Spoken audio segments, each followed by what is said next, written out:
we'll start with your alma mater. Penn State goes down south, gets a huge win over Auburn. It feels like every narrative that media people have nationally about the Big Ten and the SEC were flipped in that game. Yeah. Penn State looked like the faster football team. Penn State's players physically look like the better players. They're bigger. They're more cut up.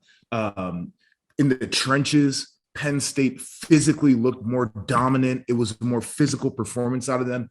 It's everything that people try to say that the Big Ten is not against teams from the South. Penn State was. What is your take as a guy who's familiar with that program? And I know that we both had questions coming in about where this team could be.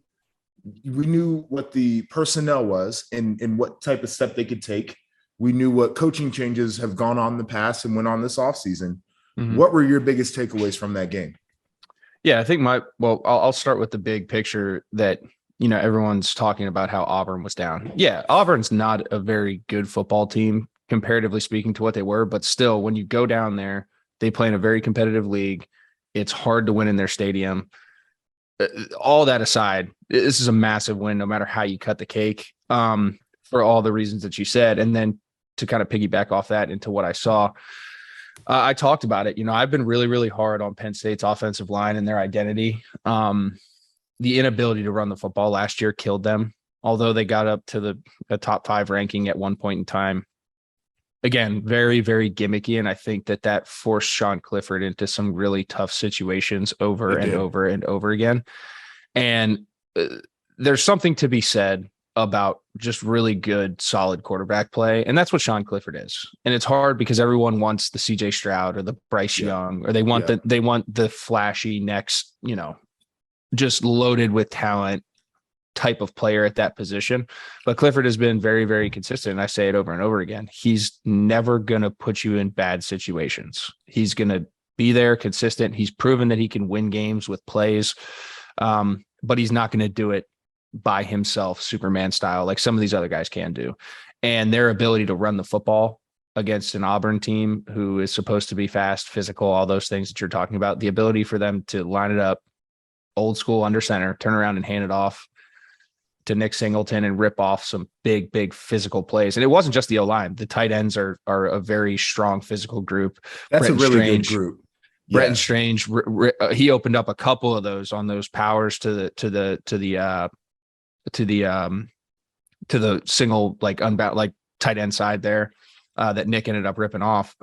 So whether it's a combination of Nick Singleton being a freak, which he is, and the offensive line getting better, no matter whatever that adds up to that equation, net result is they can run the football this year. And that puts Sean Clifford in a much better situation than he was in last year. On top of that, I think they have a very diverse receiving room this year, as opposed to just kind of being singled on Jahan Dotson last year. Really the only guy that could take the top off, Mitchell Tinsley, Parker Washington, and then that tight end group coming in, I think playing even better than they did last year. It's a dangerous football team. Defensively, very, very fast.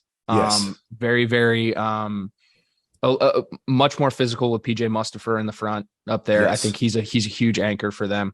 If they can keep that up, ball hawks turn the ball over like they have been doing. Their corners are two of the best corners, I think, in the country. Yep.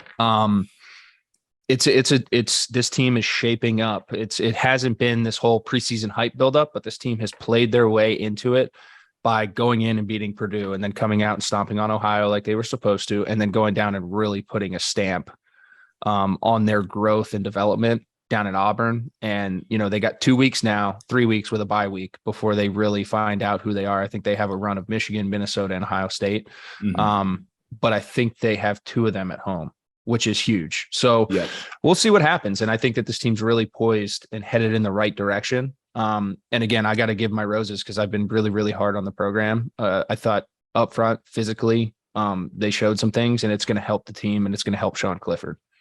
Yeah, it's I think you made 2 really good points that need to be reiterated. Sean Clifford gets to operate in a space now where he can do things to where the offense is going to be overall successful, because you're not asking him to have to drop back a ton of times and pick defenses apart and move the football that way. Because, like you said, he's a good quarterback, but there aren't many quarterbacks in college football, in my opinion, that are going to get you wins like that. It's just not what the game is. Not consistently. No. And so the fact that he can now sit back, rely on a run game that is doing everything that we said they needed to do is important for his success. And it's made the game a lot easier for Mike Yurcich. And one of the things that you have talked about and I picked up on, it was a great point you made early on about him. He kind of lacked identity. It was a hodgepodge of a game plan. He's calling plays. And one of the things that I've talked to coaches about and makes a ton of sense is like typically when an offensive play caller is doing his thing, it's like he's building on concepts. And you mentioned there were a ton of concepts in there, and it was true. And now that you have an identity on the ground, it becomes a lot easier to have a concept that you can build off of as a play caller. So that paradigm changes as well. But you mentioned the defense. I don't think we talk enough about Penn State's defense. And for me, the personnel is always what stood out, because you've got guys in the secondary that are long and can run and that are physical players, and that makes a difference. And that's, I think, the biggest difference between what we see from the Big Ten and what we see from teams down south typically is like you can go down south and you can just find those guys. And so even if those players aren't necessarily well coached or they're not playing great, they exist on those rosters. Penn State has those types of players. And Manny Diaz has done a really good job up to this point of getting those guys to play a really fast, physical brand of defense. This team, to me, is taking that step. I think we can now start putting them in that conversation of a real contender in the East based off of what we've seen through these first few weeks of the season. So that's something we'll be both tracking. I'm really excited for it. Like the Big Ten East is a ton of fun when Penn State's a real contender and Michigan's got that thing rolling now. And Ohio State looks like, you know, they're making strides on the defensive side of the ball. Like this is going to be fun. You know, it's to me, this team's very similar to Michigan from last year. If they can continue to run the football the way that they have, it's very similar. And to your point, like foundationally building an offense, Yurcich can scheme up all kinds of play actions. He's proven it, but he's done it like unbalanced, funky ways. If you can run the football, man, like that is the start for, that's the genesis, the beginning of the supply chain for anything that you're going to bring into the call sheet for that week, because it just, you can dress it up with motions, you can dress it up formationally. It just presents a lot of issues. And I think that this team can shape up to be a very, very, very similar to the Michigan team from last year. Yeah, it just neutralizes defense, because now you got to hold for a beat and make sure that you're actually reading. Is it going to be run pass? You know, the run game can hit you on the inside and the outside too. So, you can get guys on the move and the play action becomes way more effective instead of having to go, like you said, to some of the real concepts that try to attack scheme. You can just let the players go out there and be players. Correct. Really fascinating stuff. We're dropping our merch. We got to start calling Underwood Daddy Brad. But I'm a big pod guy.